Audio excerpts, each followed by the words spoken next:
Section 3.3, the product and quotient rules. We're going to start off with the product rule.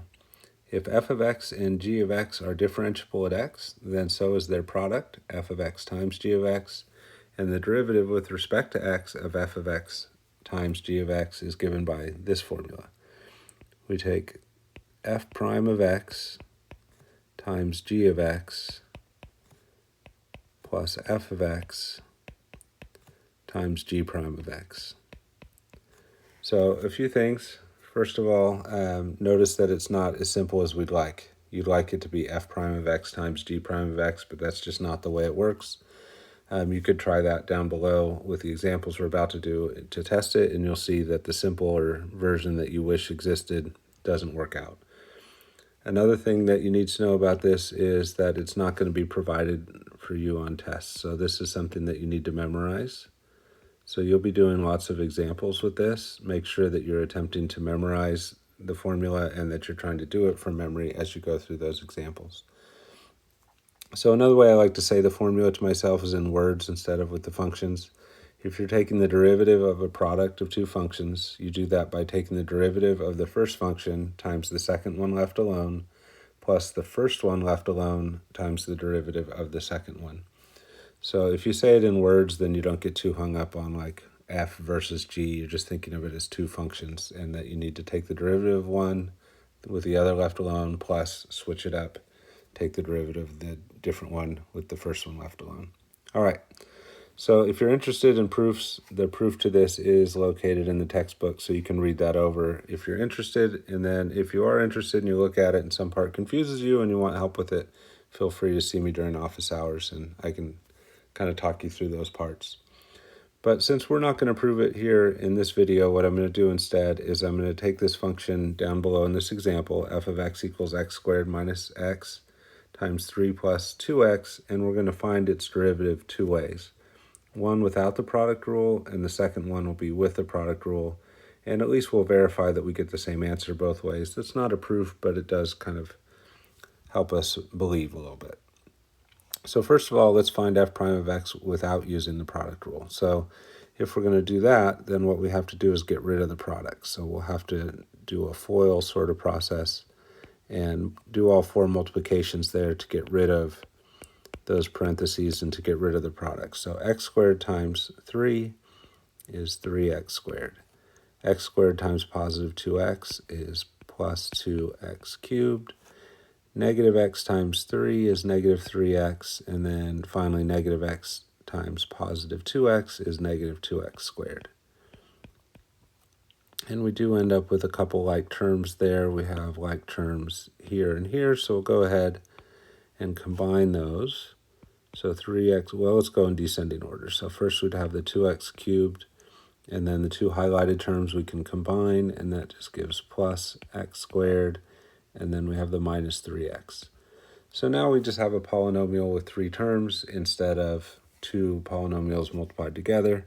So we can just use our power rule and sum rule to take the derivative term by term. So on the first term, we bring down the 3, multiply it with the 2, subtract 1 from the exponent, we get 6x squared. Same for the next one, bring down the 2, subtract 1 from the exponent, and then finally on the last one, it's a linear one, so we just get its coefficient, which would be the slope of that linear term. So that's what we would have done with this if we were in the previous section. We did that on several examples already, so we know that works. So now what we want to do is try the product rule and hopefully get the same answer to confirm that it seems like the product rule works as well. All right, so if we're going to go to the product rule, we have our first function right here, and then we have our second function right there. So we have like the f of x in green and the g of x in yellow. So we can think about that as we go through. So f prime of x would be the derivative of the first function. So that would be x squared plus, x squared minus x. I want the derivative of that, so we'll just do the prime.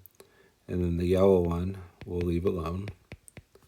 Plus, now we're going to leave the first one alone, x squared minus x, and take the derivative of the second one, or the yellow one, 3 plus 2x. We're going to want a prime. Once you get used to it, you can kind of take those derivatives right away as you're doing it, but since we're brand new at it, I think it's good to kind of write out what the plan is.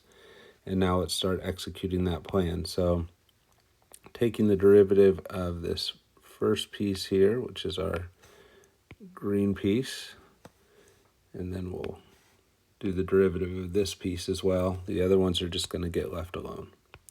So derivative of the green part is going to be 2x minus 1 using the power rule. And then 3 plus 2x gets left alone. And then the x squared minus x gets left alone.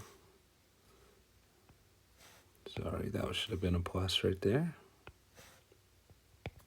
So the x squared minus x gets left alone.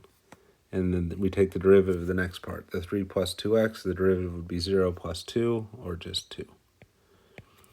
All right, so now we want to just multiply it out, combine like terms, hopefully end up with the same thing we did above. So 2x times 3, 6x. 2x times 2x, 4x squared. Negative 1 times 3, and negative 1 times 2x. Over here, we just distribute that 2, so we get plus 2x squared and minus 2x. And now we just want to combine like terms and hopefully match up with what we got above. So let's hunt down some like terms. We have 2x squared and 4x squared and a 2x squared. We also have the 6x, the minus 2x, and the minus 2x right there.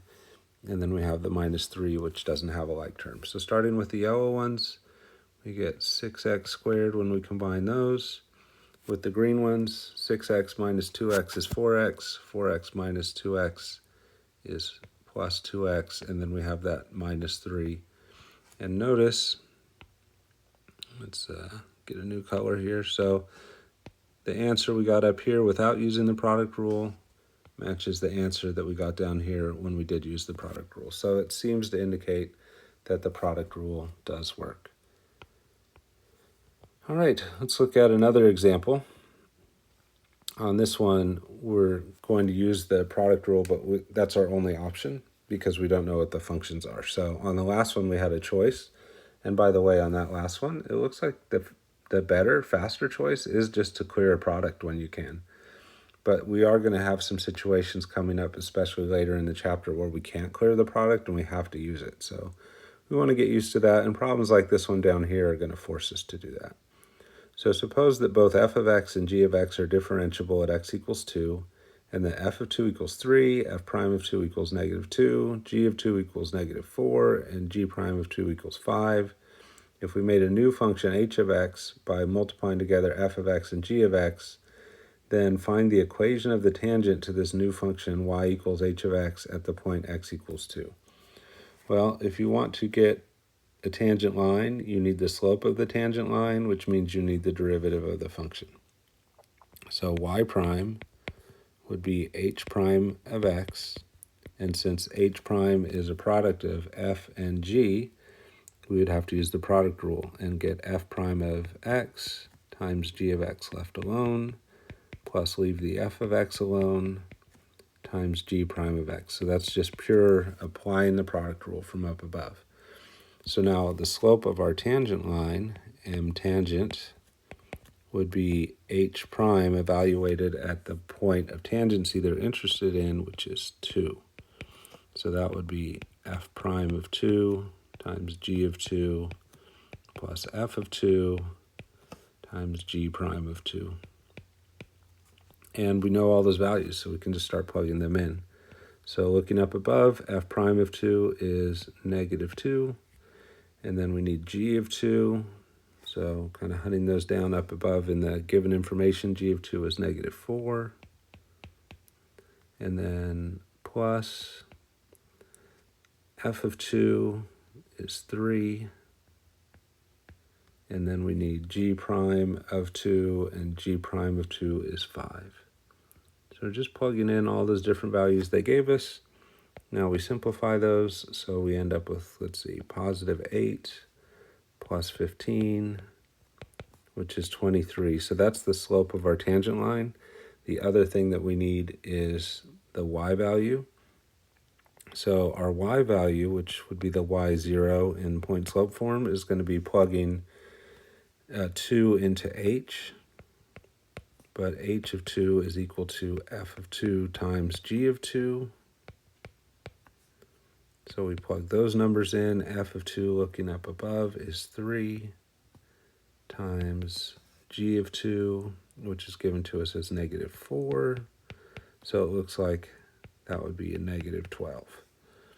So now we have the x value of 2, the y value of negative 12, and we know that the slope is 23. So we can get our equation by doing y minus the y value equals the slope. Whoops, sorry about that. Y minus the y value would be y minus a minus 12 equals the slope times x minus the x value, which is 2. And we can simplify that. Y plus 12 equals 23x minus 46. And then subtract 12 from both sides, and we get y equals 23x minus 58. So there's our answer. But notice on this one we had no choice other than to use the product rule because we don't know the functions f of x and g of x. We don't know what their formulas are. We couldn't multiply them out. But because we knew all the values of the functions at 2 and their derivatives at 2, we could use the product rule to come up with the slope. All right, let's go ahead and look at another example. Consider the graphs of the functions shown below. Let f of x equal g of x times h of x. So again, we have a function f of x that is the product of two other functions, g and h. And they want us to use the graphs plural actually, to find f prime of 3. All right, so how would we do that? Well, first of all, we could think about what would f of x be, or f prime of x.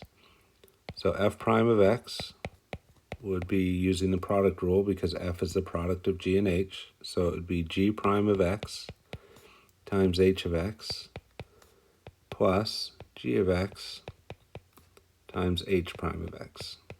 This is an example where it's good to kind of have the formula for the product rule in words instead of just memorized in terms of f and g, because they've mixed up the letters here on us compared to what it was in the original rule.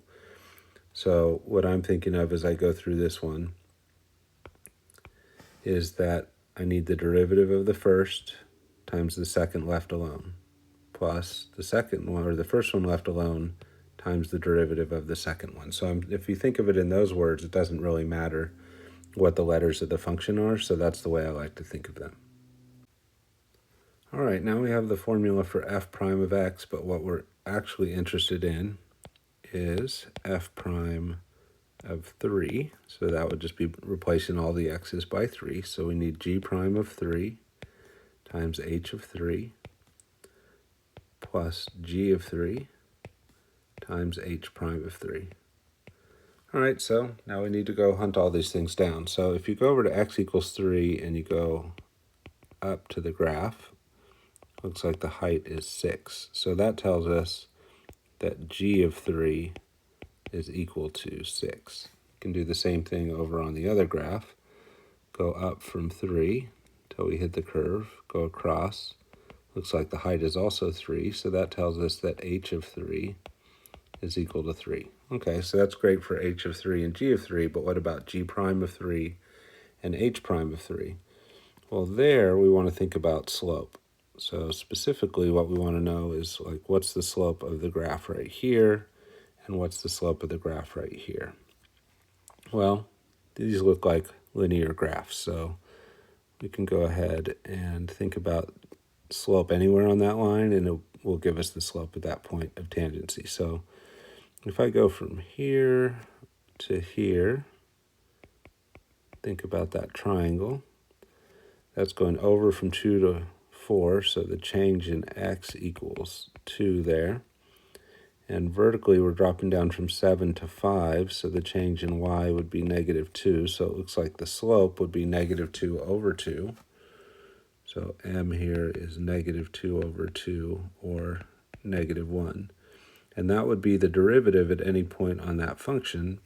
So that tells us that this is function g, so g prime of 3 is equal to -1. And then we just need to go over and do a similar thing over on this other function. Let's take from this point down to this point right here. Think about the triangle that's formed. Figure out change in x and change in y. So change in x up here, we're going from 2 over to 4, so that would be 2. Change in y, we're going from a height of 5 down to a height of 1. Since we're going down as we go from left to right, that would be a negative, so -4. So the slope for this section of the line, so the slope for this section right here is going to be based on that change in y and change in x. Of course, this section over here is positive slope, so that would be different.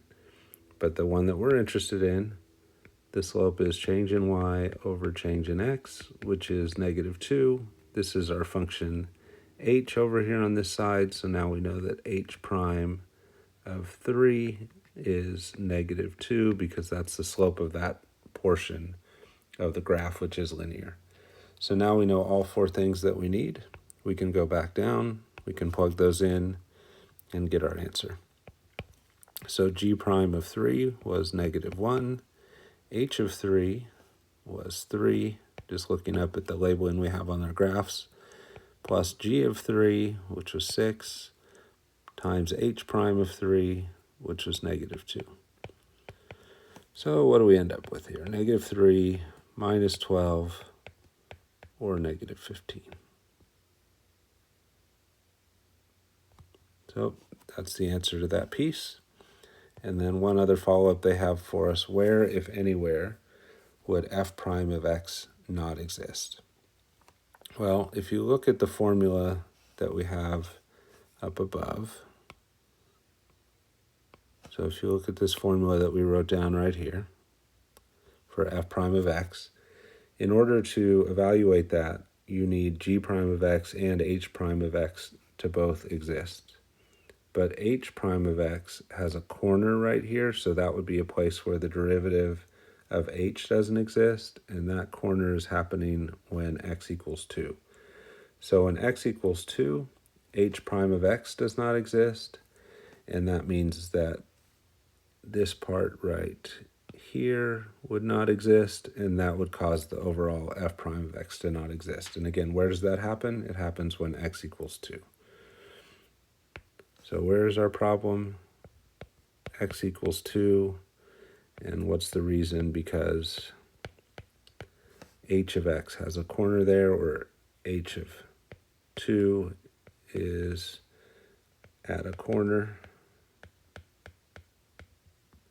I guess we could say h prime of 2 is at a corner, which implies h prime of 2 does not exist. And again, if one of the derivatives that's involved doesn't exist, then the new derivative can't exist either. All right, on to our next rule, which is the quotient rule. If f of x and g of x are differentiable at x, then so is their quotient, f of x divided by g of x. And the derivative with respect to x of f of x divided by g of x is as follows. So we get f prime of x times g of x minus f of x times g prime of x. Notice that is almost identical to our product rule, except for we have a subtraction in between instead of a division. And the other difference that happens is that we're not done yet. We also have to divide by g of x squared. So that is your quotient rule. To get the derivative of a quotient, you take the derivative of the numerator times the denominator left alone minus the numerator left alone times the derivative of the denominator all over the denominator squared. And this is another one that you need to memorize. It's going to come up in several places, and to use it, you have to have it memorized because it's not going to be provided on exams. So as you're doing homework, make sure that you're practicing that from memory, working on getting to where you don't need to look at the formula to be able to compute that through. Okay, so similarly to the product rule, when I gave you the quotient rule just now, I didn't prove it. So instead of proving it, I'm going to try and illustrate to you that it works through an example. So we're going to consider f of x equal to x cubed plus 2x squared over x. And we're going to find its derivative two ways. The first way, we're going to do it as we would have back in section 3.2, and we're going to find its derivative without using the quotient rule. So somehow we're going to have to get rid of that quotient before we can do our work. And then afterwards, we'll find the derivative using the quotient rule, and hopefully the two will match up, therefore illustrating that the rule does work. All right, so let's dig in. So before you can find the derivative, we have to get rid of the quotient if we're not going to use the quotient rule. So you're going to do that by splitting up the fraction into two pieces, x cubed over x plus 2 squared over x. And then you simplify each piece. This one's supposed to be an x. So you simplify each piece by reducing. So x cubed over x is x squared. And then 2x squared over x, one of the x's cancel, and we get plus 2x. So having done that, we end up with something that no longer has a quotient in it. So we can do the derivative by just using the power rule. So the derivative of x squared is 2x, plus the derivative of 2x is just 2. So there's our derivative, nice and easy. This will turn out to be the easiest way to do it. But I'm going to show you the quotient rule, even though it's not quite as easy here, to illustrate that it works. And then trust me, we got problems coming up where we have to use the quotient rule, so we do need to learn it. I do want to just point out something with notation that people mix up sometimes. I did not call this piece right here the derivative because I had not taken a derivative yet. I was just trying to simplify the function. I didn't take the derivative until down here, and so that's the moment where all of a sudden I changed the notation and said this is no longer the function, it's now the derivative. And I have seen in previous sections people are getting that notation mixed up, starting to label it as f prime of x as soon as they're doing work. But if you're just simplifying the function, it's not the derivative yet. All right, so now we're going to try and do this using the quotient rule. So for the quotient rule, you got to think about your numerator and denominator. So make the numerator green, make the denominator yellow, and then I can refer to those colors as I go through. So when you do the quotient rule for f prime of x, you want to take the derivative of the numerator. So looking at the green part, doing its derivative, that would be 3x squared plus 4x, just using the power rule. And then you would multiply that times the denominator left alone, so that's the yellow piece, that's going to just stay as an x. For the quotient rule, we have subtraction rather than addition, and then the second portion starts off with the numerator left alone, so that'd be the green part, x cubed plus 2x squared left alone, times the derivative of the denominator, which is the yellow part, just the x, its derivative would be 1. And then all of that gets divided by the denominator squared, which would be that x squared. So there's our derivative. It's taken, but it's not simplified, and I want to simplify it because we want to see if we can match it up with that 2x plus 2 from up above. So simplification, distribute that x. You could say distribute the 1, but it is just a 1. Do make sure that you keep in mind as you distribute it, there's that negative out front too, which is going to change all the signs. All right, so let's see what we get. So 3x squared times x, 3x cubed, plus 4x times x, which is 4x squared. And then I'm going to just say we're distributing a minus 1 so that I include that minus sign. So minus 1 times x cubed is negative x cubed, and minus 1 times 2x squared is negative 2x squared. And all of that is divided by x squared.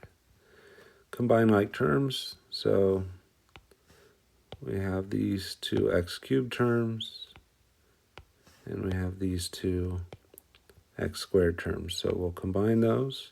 So first combining the x cubes in yellow, 3x cubed minus x cubed is 2x cubed. And then with the green ones, 4x squared minus 2x squared is plus 2x squared. And Little mistake here on the cubes. I put a square. So let's fix that. And then over x squared, but what I'm going to do to make this easier to simplify is split that up and put the denominator separately on each one. That allows me to reduce. And when I reduce on the first one, the 2x squareds cancel 2 above. There's 1x left over, so we get 2 times the 1x left over.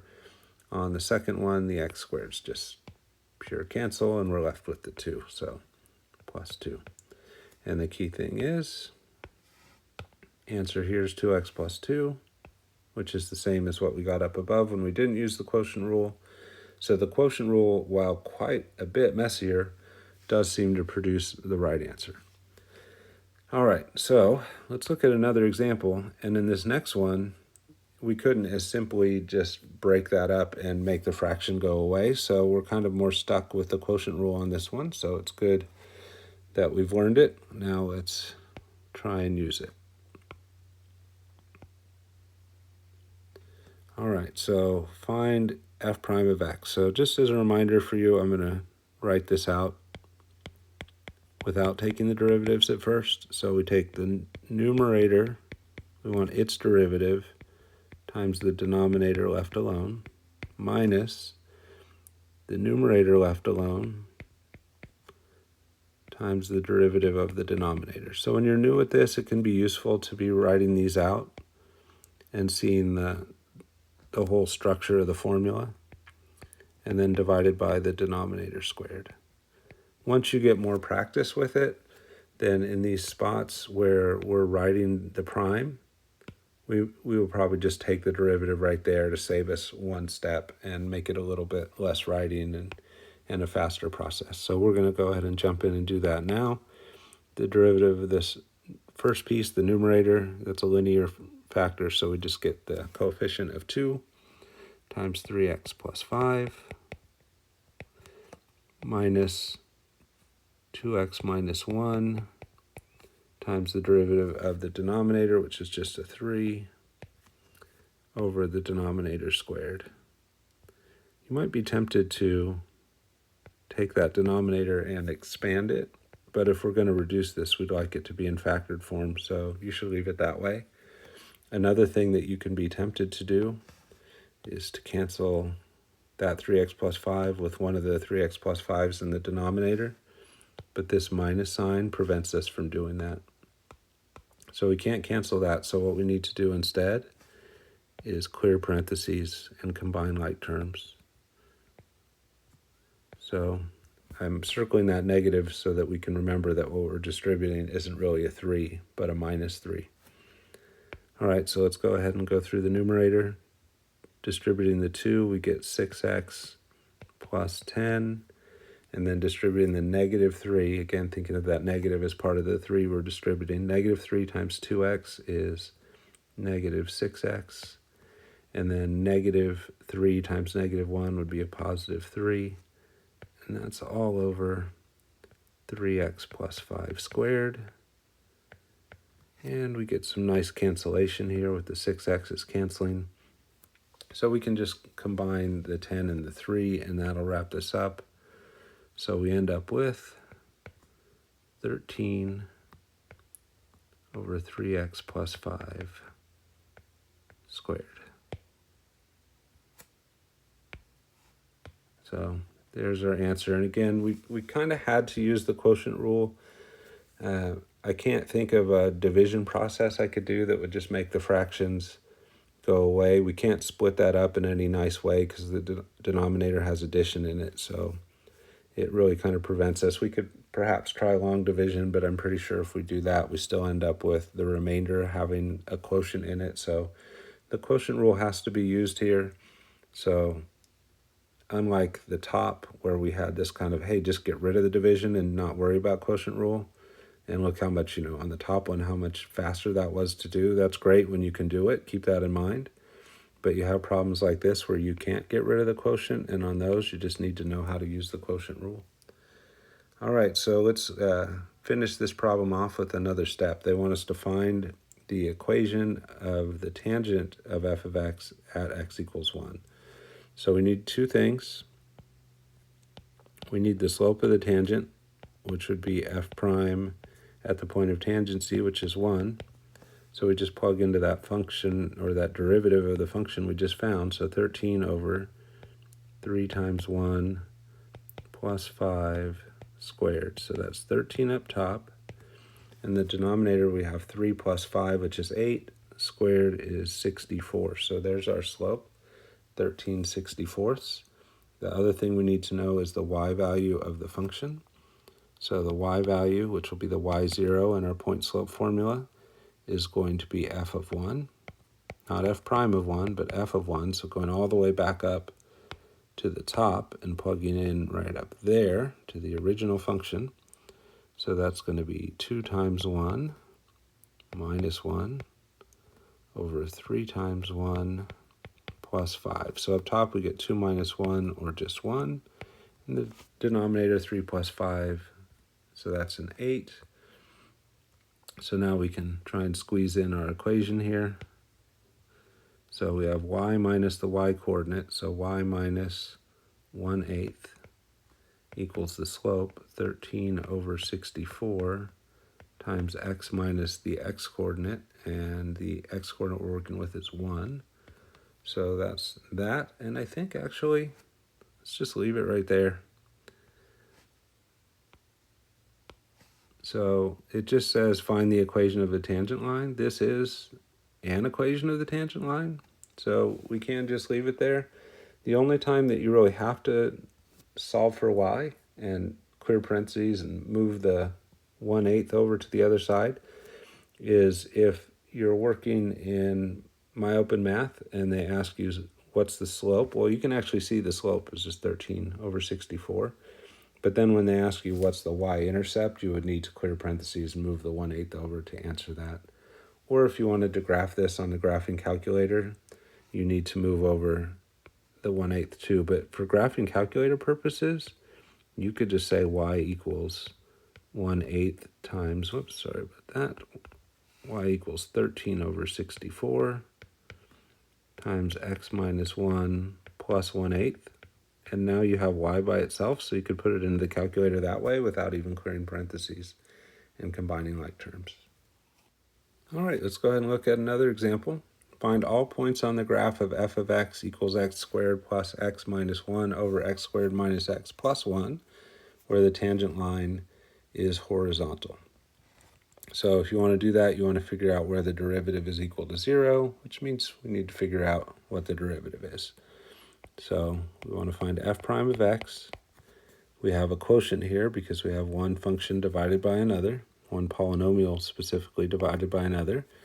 So let's go ahead and do some color coding. We'll do numerator green, denominator yellow,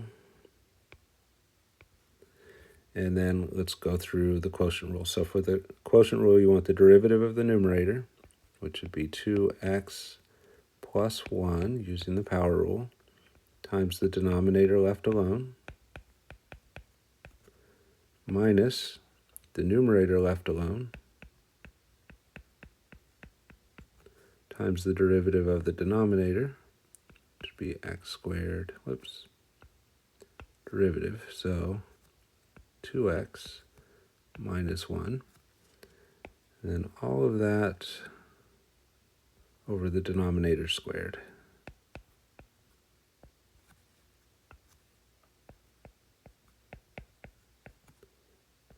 And because we're looking for horizontal tangents, we're wondering where is that equal to 0. So a nice little trick when you're trying to figure out where a derivative is equal to 0, a fraction can only be equal to 0 when its numerator is equal to 0. So instead of thinking of the bigger question of when is the whole fraction equal to 0, you can just think about when is that numerator equal to 0. If you want to think about like why is that true, well, because you could multiply both sides by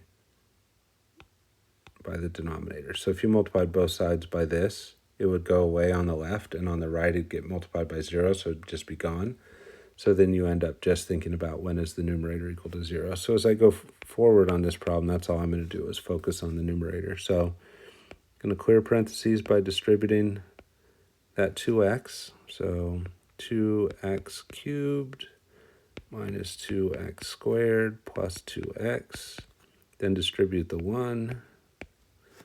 So that just creates the same thing. So plus x squared minus x plus 1. Over here, a little trickier. I want to distribute the negative, but first I need to get rid of the parentheses. So I'm going to distribute this 2x. I'm going to just leave the minus sign here and put a bracket. So multiplying by 2x, I get 2x cubed plus 2x squared minus 2x. And then distribute the minus 1. Going to change all those signs. So minus x squared minus x and plus 1 because of the two negatives. All right, so, and then all of that still equal to 0. Sorry, we're kind of jammed in there. So let's start doing some combining of like terms. Let's hunt around for stuff that we could combine. We have an x squared here and a minus 2x squared there. I lined these up on purpose. We have some like terms there. As far as x terms, we have here, and then we have these two over there. So we can do some combining of that stuff. So we have this 2x cubed out front. Combining the x squareds would be a minus x squared. Combining the yellow x's would be plus x. And then that plus 1 is still there. I'm going to keep these brackets for now. We have the 2x cubed. And then 2x squared minus x squared is plus x squared. Combining the yellows, we have minus 3x, and then we have the plus 1. And all of that is still equal to 0. And now we need to remove parentheses, and then we'll be able to do a lot more combining. So a lot of copying here. 2x cubed minus x squared plus x plus 1. And then distributing that negative sign through, so we get minus 2x cubed minus x squared plus 3x and a minus 1, and all of that is equal to 0. Pretty terrible looking 0. Fix that up a little bit. Okay, now we have some more combining to do. So some of it actually is just some canceling, I think. So we have 2x cubed, and the negative 2x cubed will just cancel. I think that's it for canceling.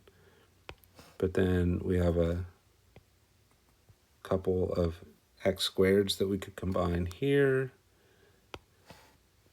Some x's we can combine here. And then actually there is a little more canceling. This one and that one cancel each other out. All right, so what's left over? In the green we have negative 2x squared. In the yellow, we have plus 4x. We'd want that to be equal to 0. So we try and factor that. We can factor out a negative 2x out front. That would leave an x and a minus 2. Setting the individual factors equal to 0, we get x equals 0 from this one, and x equals 2 from that one. And those two places would be the places where the numerator of the derivative is 0, and therefore where the overall derivative is 0, and therefore the places where we get our horizontal tangents. So those two answers, x equals 0 and x equals 2, are the answers to that question. All right, that part was pretty messy, and when things get messy, mistakes become more likely. So let's see if we can check this on the graphing calculator. So what I'm going to do is go in and I'm going to enter in the original function. So the original function was x squared plus x minus 1 in the numerator. So I'm putting all that in parentheses. And then divided by x squared minus x and a plus 1. So there's our graph. And allegedly, according to our work, there's going to be horizontal tangent at 0 and 2. So let's go look at the graph and see if that seems like it's happening. So if you're going to end up at 0 and 2 having horizontal tangents, it usually should mean that there's kind of a relative high or low spot. So if you get down here at x equals 0, we are hitting a low spot, which does appear like it would have a horizontal tangent. And as I slide past that over here, Notice the little red line in my kind of bullseye there seems like a tangent line to the graph, and that's definitely a horizontal line. So it does in fact look like we have horizontal tangent at both 2 and at 0 for the x values, just like we had expected and hoped. All right, let's head back over into the notes. I'm going to look at a few more examples to finish this off. And in these examples, they say, find the derivative using the best method available. So when they say that, that means that maybe use the quotient rule or product rule, or maybe you get rid of the quotient or product and just do it as a power rule. So when you look at this first one, f of x equals 5 over x to the 6, that is a quotient. But if we rewrite it as 5 times x to the negative 6, then it is no longer a quotient. And if we do that, we can find the derivative by just doing the power rule of bringing down the negative 6 to get a negative 30 times x to the power 1 less, so negative 6 minus 1 would be negative 7. Simplifying that, we would get negative 30 over x to the 7th. So that would be my preferred pathway there. Ended up getting the derivative without using the quotient rule. Could we have done it with the quotient rule? Yes, but the quotient rule is messier and requires more simplification. So if you can get rid of a division, you should try that. So speaking of that, on part B, we have 7x to the 4th plus 1 over x cubed. When your denominator is just a single term, then you can split up your fraction where each term of the numerator is over that term. So you get 7x to the 4th over x cubed plus 1 over x cubed. And when it's just a single term, you can always simplify and make it a situation where the power rule can be applied. In the first term, the 3x's in the denominator cancel 3 of the x's up top, and we just get 7x. In the next one, we can't do any cancellation, but we can move that x cubed from the denominator up to the numerator, making the exponent negative. And once you do that, we just have two terms that can both be differentiated using the power rule. So derivative of the 7x would just be 7. For the next piece, bring down the negative 3, subtract 1 from the current power, so negative 3 minus 1 would be negative 4. Simplify a little bit by getting rid of that negative exponent by pushing the x back down to the denominator. So in both of those, you could use the quotient rule, but in both of those, and I'll let you try it if you're interested in doing so, you'll get the same answers, but you'll get those answers in a lot more work, and it wouldn't fit in this space. So when you can avoid the quotient rule by just separating it out or somehow doing the division and making it go away where you can just do the power rule, you should always try and do that. All right, so one more example. In this one, we have a product, but that product has an exponent on one of the factors, so you can't just distribute and clear parentheses. So I think what I would want to do on this one is get rid of that negative exponent. So our numerator will be 2 times the square root of x minus 1, and the denominator will just be 4x plus 1. And now because our denominator has more than one term to it, we can't do that split it up and make the division go away thing. So we're going to have to just use the quotient rule here. So just prepping this for the quotient rule a little bit. Let's take that square root of x and rewrite it as x to the 1/2. That way we can use the power rule for the derivative of that piece. And then just a little color coding. So this time I'll do the numerator in yellow and the denominator in green. And then let's go start working on this with the quotient rule. So I'm going to do y prime. I'm doing the derivative of a fraction or a quotient. So I'll do the derivative of the numerator first. Bring that half down times the 2 is just a 1. X to the negative 1/2. Derivative of the 1 is a 0. And then we have the denominator left alone. With the quotient rule, remember it's subtraction. Numerator gets left alone.